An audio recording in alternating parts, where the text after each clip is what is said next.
Hola, bienvenidos a esta nueva edición de América Ahora. Soy Wang Xiaochuan, les saludo desde Beijing. La sociedad civil colombiana clama por justicia para los familiares de muchos jóvenes asesinados hace más de una década en ejecuciones extrajudiciales. En esta entrega de América Ahora hablaremos de esta tragedia que vive Colombia, un problema que todavía espera por una solución concluyente. Acto seguido, nos iremos más al sur del continente, a la vecina Brasil, donde un futbolista profesional sin empleo y sumido en la depresión recibió un premio que dio un afortunado vuelco a su vida.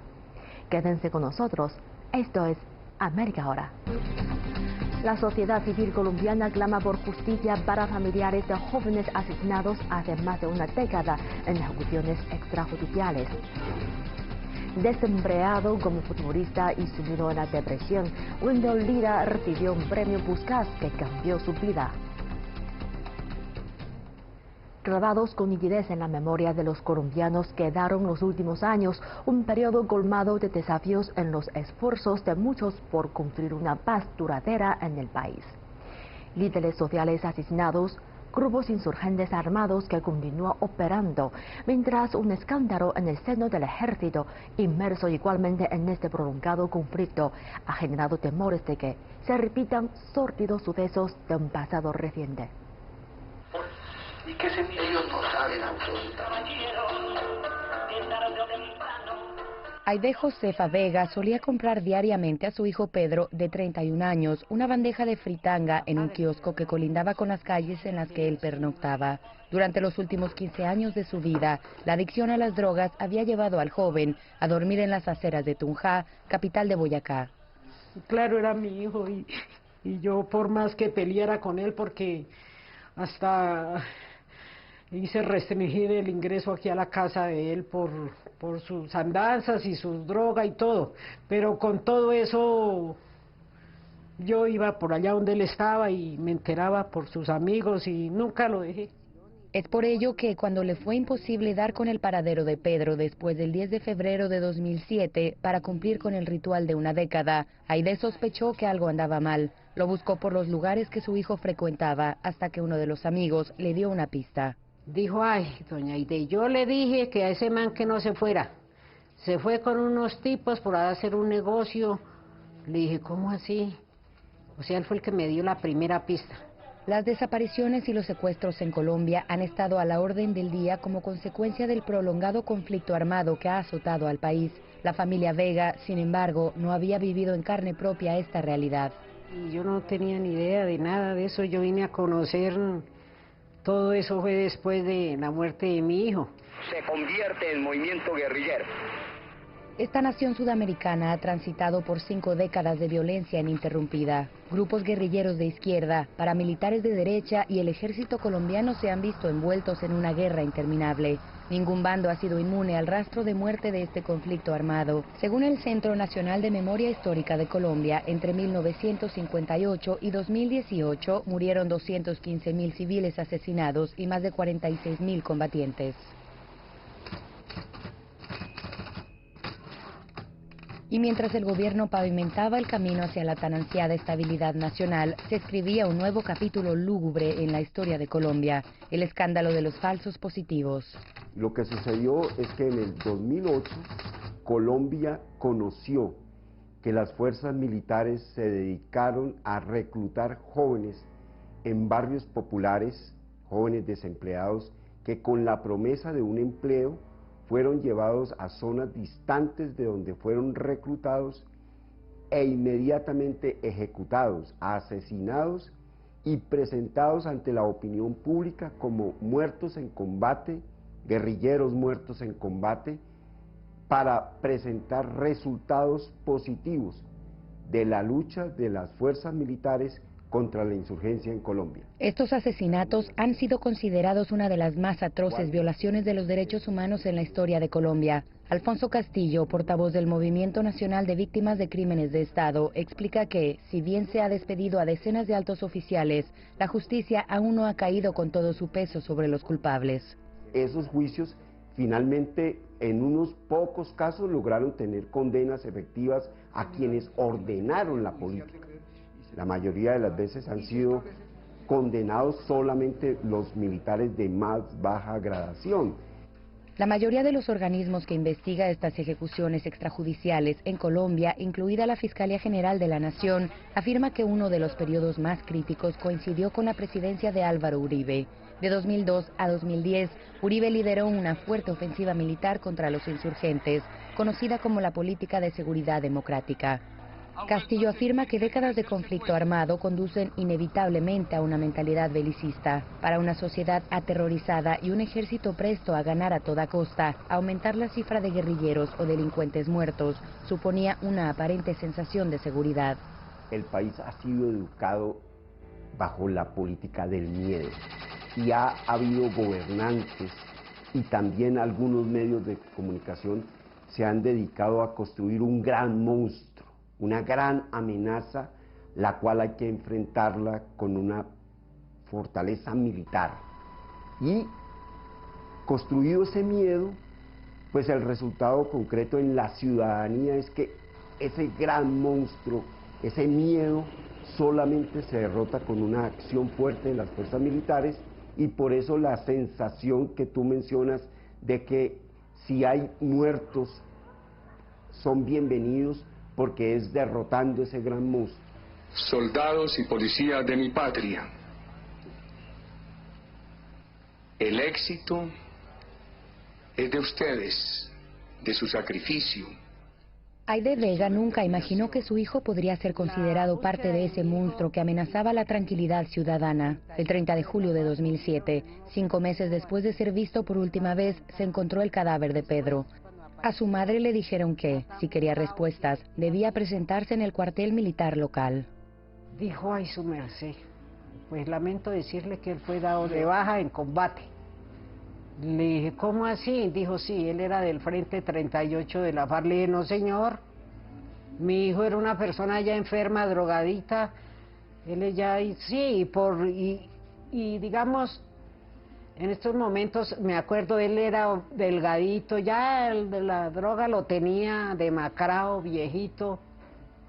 Le dije: no, que eso no es cierto, porque él se perdió aquí el 9 de febrero, y el 10 a la madrugada, esa misma noche, a las 4:30, lo mataron según la partida de defunción. Según se supo después. Para Aide no podía ser posible que su hijo desapareciera un día y al siguiente hubiera muerto como guerrillero de las FARC.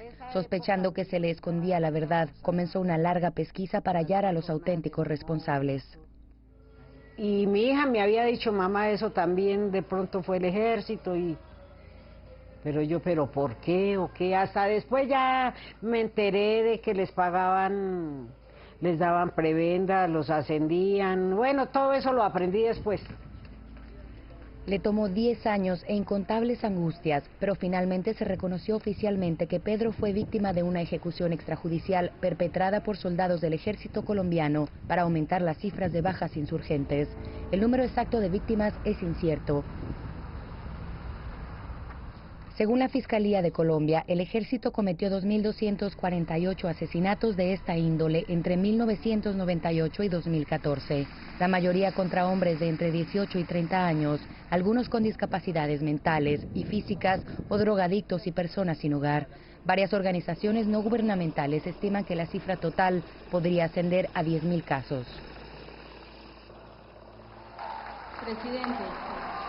Y aunque la mayoría de los colombianos considera ese como un capítulo rebasado de la historia, la violencia en el país no parece haber terminado ni con la firma de los acuerdos de paz entre el gobierno de Juan Manuel Santos y las FARC en 2016. General Nicasio, también lo quiero felicitar.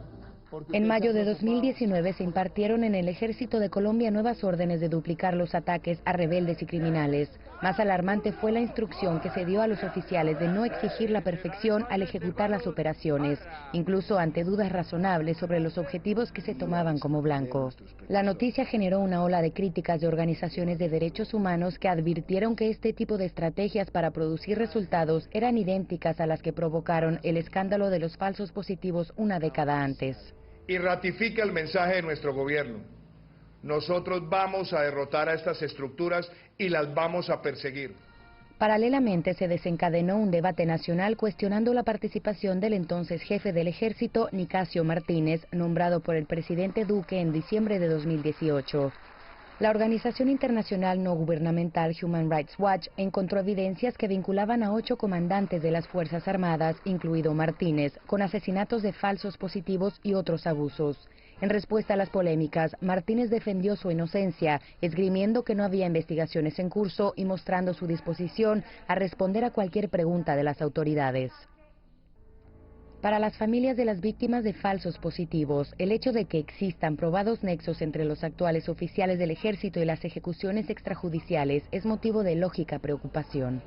O sea, ya son prácticamente 20 años donde se está llevando la misma situación y sin embargo no hay ninguna solución. Entonces es momento en que empiecen a buscar soluciones no solo para que los beneficien a ellos, sino para que los beneficien a todos. Jonathan Gutiérrez relata que su tío Diego Bayona estaba buscando trabajo cuando desapareció. Reapareció como guerrillero muerto en combate. Su familia asegura que su nombre también debe engrosar la lista de ejecuciones extrajudiciales, aunque el Estado no ha reconocido oficialmente esta versión de los hechos. Hoy Gutiérrez está aquí con su madre y otras personas que se declaran víctimas del escándalo de los falsos positivos. María Ligia Piña asiste a estos eventos 3 veces al año para mantener vivo el recuerdo de su hijo perdido.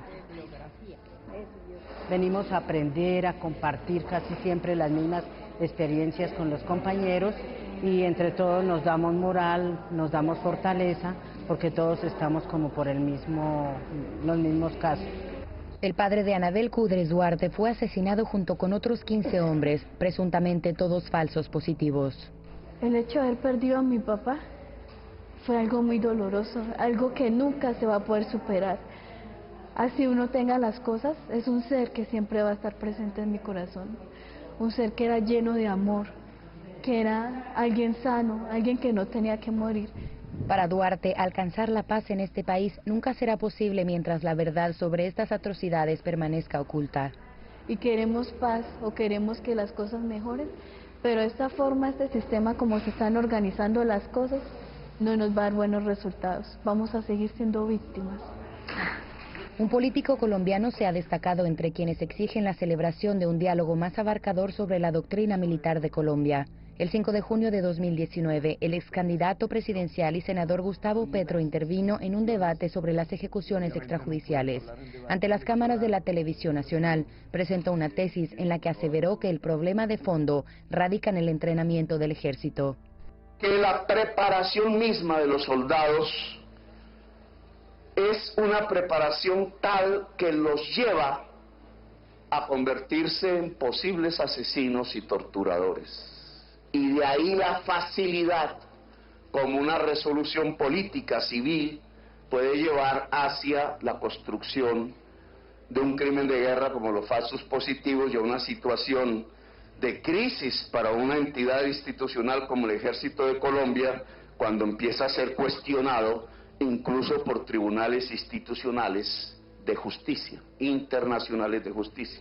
El líder de la oposición mostró evidencias que revelan de manera irrefutable el empleo de tácticas brutales para entrenar a los soldados colombianos. Entre los presentes se encontraba el entonces ministro de Defensa de Colombia, Guillermo Botero Nieto. Tanto los soldados que golpean, que están siendo preparados para ser torturadores, como los oficiales golpeados, que están siendo en realidad torturados, no entrenados. Quiero decir que aquí, en este tipo de entrenamiento, ya murió gente. De ahí salen enfermos psicológicamente. A la ciudad de Caldón. En el referido debate, presidido por una comisión del Senado de la República, Guillermo Botero expresó que existe una política de tolerancia cero con los miembros del ejército que hayan infringido la ley. Y en eso, a decir verdad, lo hemos cumplido. Y cada vez que conocemos de un hecho, lo ponemos inmediatamente en conocimiento de las autoridades respectivas. Guillermo Botero apuntó que los hechos recogidos en los videos presentados en el debate tuvieron lugar antes del mandato de Duque. Colombia. Y mientras estas controversias se suceden en Colombia, muchos en ultramar celebran la Academia Militar del país y la señalan como ejemplo a seguir. De 2010 a 2014, más de 20.000 soldados extranjeros fueron entrenados por el ejército colombiano. Jaime Ruiz Barrera, presidente de la Asociación Colombiana de Oficiales Retirados de las Fuerzas Militares, insiste en que un gran número de los llamados casos de falsos positivos forma parte de una estratagema de los grupos de izquierdas de Colombia y las organizaciones no gubernamentales para desacreditar al Ejército Nacional. ¿Por qué? Porque no ha habido suficientes pruebas, porque ha habido falsas imputaciones, porque la mayoría de quienes se quejan o se presentan como víctimas forman partes de las mismas organizaciones que han sido detractores permanentes del ejército. Según Jaime Ruiz, erradicar del todo la violencia es un objetivo primordial del ejército y prueba de ello es su activa participación en los acuerdos de paz entre el gobierno y las FARC. Tenemos unas fuerzas militares muy profesionales, muy experimentadas en el combate, y eso fue lo que permitió que estas organizaciones terroristas buscaran una forma pues de llegar a una paz mediante una negociación. Según encuestas aplicadas a lo largo de los años, la mayoría de los colombianos tiene una imagen positiva de su ejército.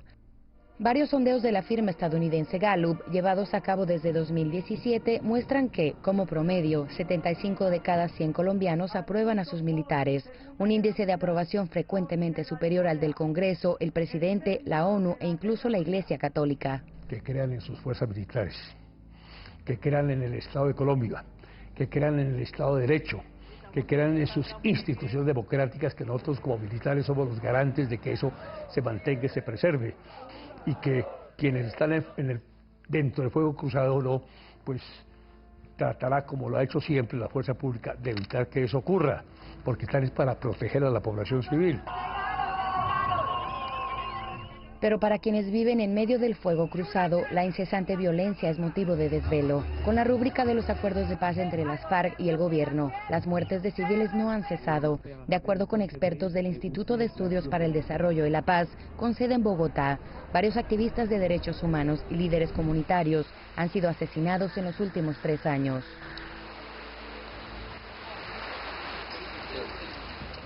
Héctor Bueno, un activo defensor de los derechos indígenas, advierte que el desplazamiento de ciudadanos debido a la inseguridad social continúa.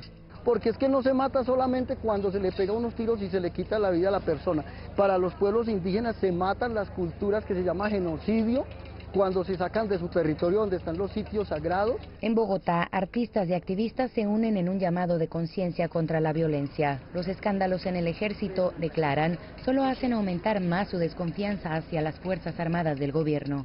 Y precisamente coincide con el gran número de desplazamientos, asesinatos, desterritorialización de nuestra gente y sobre todo las muertes de nuestros líderes. Todo eso hilándolo nos da derecho, sin necesidad, sin que estemos acusando al Estado, pero tenemos derecho a sospechar. Colombia posee el tercer ejército con más alto promedio de edad en el hemisferio occidental después de Brasil y Estados Unidos. Desde las Fuerzas Armadas colombianas afirman que sus 220.000 efectivos son un reflejo de los ciudadanos del país. Su otrora jefe máximo, el comandante Nicasio Martínez, alega que las ejecuciones extrajudiciales no responden a una política fallida. Desde su historia de hace 200 años, el ejército ha sido muy respetuoso de la Constitución y la ley. En algunas épocas se presentaron hechos individuales que desde luego no validamos y desde luego reprochamos, y por eso exigimos a aquellas personas que están fuera del marco de la ley que tengan un juicio, y que por favor sea un juicio justo para que no hagan quedar mal a la institución. Durante una entrevista con CGTN, Martínez indicó que estaba en manos de la justicia colombiana determinar la cifra exacta de casos de falsos positivos y recalcó que los militares se rigen por las leyes internacionales de derechos humanos. 158 menores de edad que en combate, disparándonos a nosotros, los soldados le han dicho alto el fuego. Le cogen su fusil y son recuperados y entregados al Instituto Colombiano de Bienestar Familiar para poderlos reincorporar a la sociedad, para que regresen a su familia. En contestación a todo lo que ha pasado a través de los años, ha cambiado, ha hecho cosas, ha evolucionado con los tiempos para asegurar de que este tipo de muertes no pasen. El ejército tiene unas políticas claras, somos respetuosos de los derechos humanos.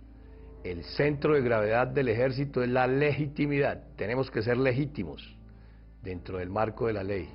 Todas estas políticas se han dado de años anteriores.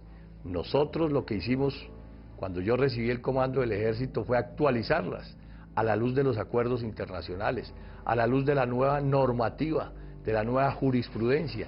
En cuanto a las críticas que ha recibido el ejército por sus cuestionables políticas, Martínez subraya la necesidad de duplicar los resultados militares como una consecuencia del crecimiento del narcotráfico en el país, aunque esto no implicaría poner en riesgo la vida de civiles.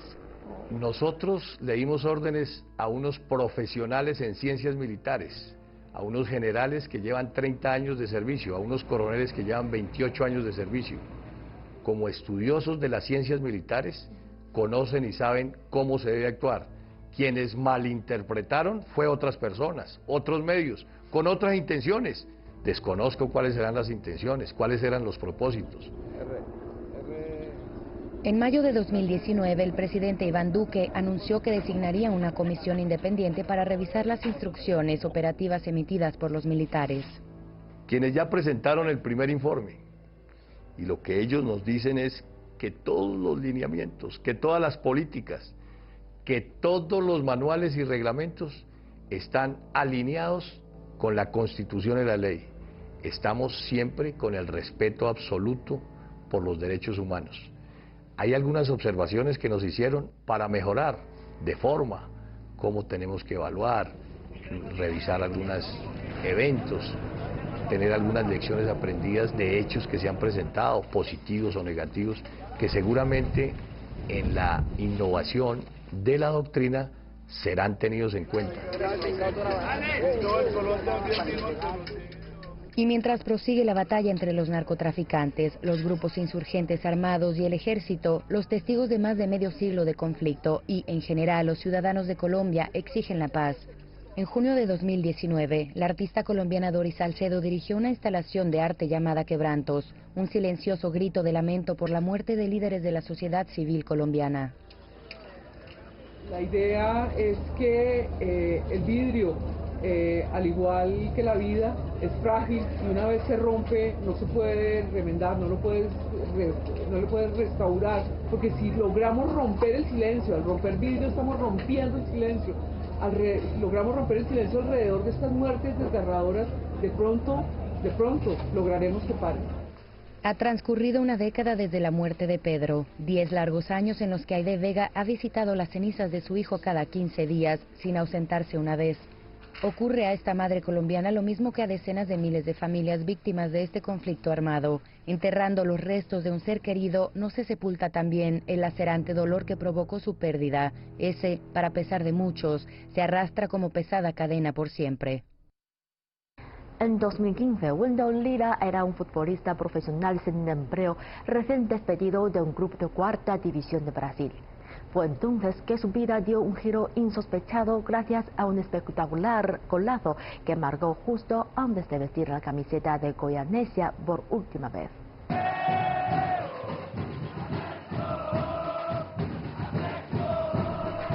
La primera vez que vine a este estadio tenía 6 o 7 años, entonces ya me decía a mí mismo, un día quiero jugar aquí, un día quiero marcar un gol. El estadio Serra Dourada, localizado en el municipio brasileño de Goiânia, fue escenario de un acontecimiento que cambió la vida de este hombre para siempre. Bromeo diciendo que fue un movimiento directamente copiado de la capoeira, que es un arte marcial que practiqué mucho en mi infancia. Estaba de espaldas a la pelota, la vi venir sobre mi hombro y terminé ejecutando un movimiento de capoeira, una especie de patada de karate que culminó en gol. Wendel Lira describe así el increíble gol que marcó en 2015 durante un partido del campeonato de fútbol del estado de Goiás.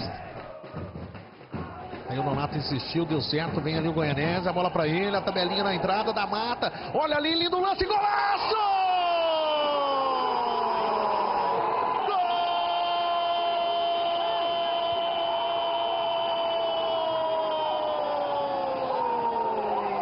solo 342 personas fueron testigos presenciales de aquel magnífico tanto. Que golaço no Serra Dourada, no passe do Nonato.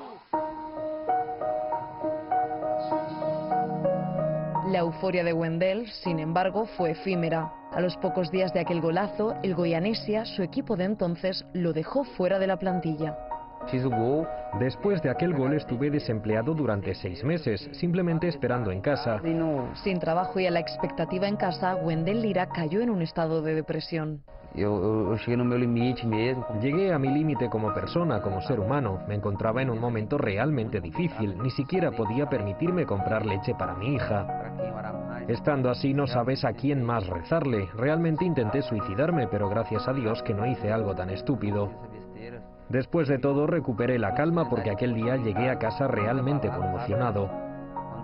Cuando ves a tu hija profundamente dormida te das cuenta de que incluso en el peor de los casos hay personas que te quieren y que la opción que has estado valorando, suicidarte, es una idiotez. Yo pensé fue una gran besteira. Solo 2 días después, en el café que administra su madre, Wendell recibió una llamada que daría un giro de 180 grados a su crisis personal. Fui a almorzar con mi madre, pero ella estaba ocupada y no podía hablar conmigo. Entonces mi teléfono comenzó a sonar y sonar. Empecé a llorar y mi madre lloraba, todos lloraban. Había sido nominado para el premio Puskás de la FIFA 2014-2015, un galardón que se otorga al futbolista profesional que marca el mejor gol de cada temporada. Entre los 3 finalistas candidatos a la distinción de aquella campaña figuraba el argentino Lionel Messi, considerado por muchos entendidos como el mejor jugador de su generación. Pero Wendell, al que medio planeta no había escuchado mencionar, se alzó con los máximos honores. Cuando me llamaron pensé en mi madre, en mi esposa, en mi hija, en mis hermanos, en el sufrimiento que padecimos antes de llegar a ese momento, antes de ser reconocido por todo el esfuerzo de muchos años. Por todo el esfuerzo que a gente teve.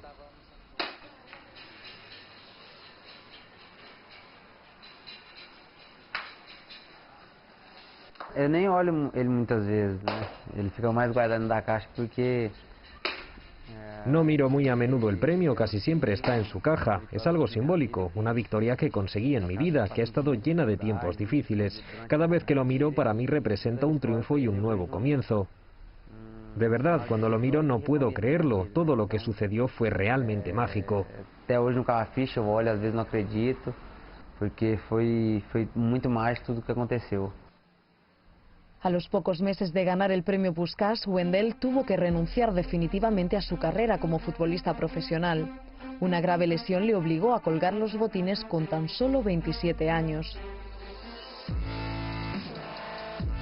Una nueva oportunidad laboral, para su suerte, tocó a su puerta, como jugador, pero de videojuegos. Durante los días previos a la premiación de la FIFA, Wendell accedió de jugar contra un campeón mundial de videojuegos. E eu ganhei dele 6-1 e essa notícia repercutiu muito aqui no Brasil. Le gané 6-1 y la noticia se difundió rápidamente. Me ofrecieron un contrato para ser jugador y youtuber, y así es como me gano la vida hoy en día. Este pequeño estudio en el que juego es en realidad el dormitorio de mi hija, la habitación de Marceliña, sus muñecas, sus juguetes, su cama. Aquí practico para mis competiciones de videojuegos. Sin duda gano mucho más ahora que cuando era futbolista. E aqui é onde eu acabo treinando para as competições de FIFA. Pero más allá de su éxito y fama actuales, Wendell sabe que aquel golazo fue el que lo sacó del anonimato.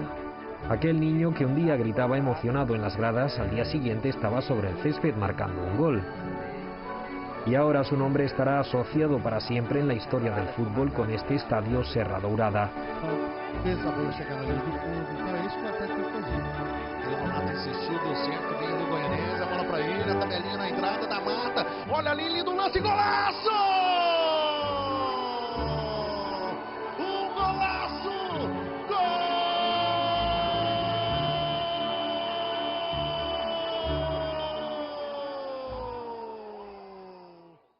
Con todo esto terminamos esta edición de América Ahora.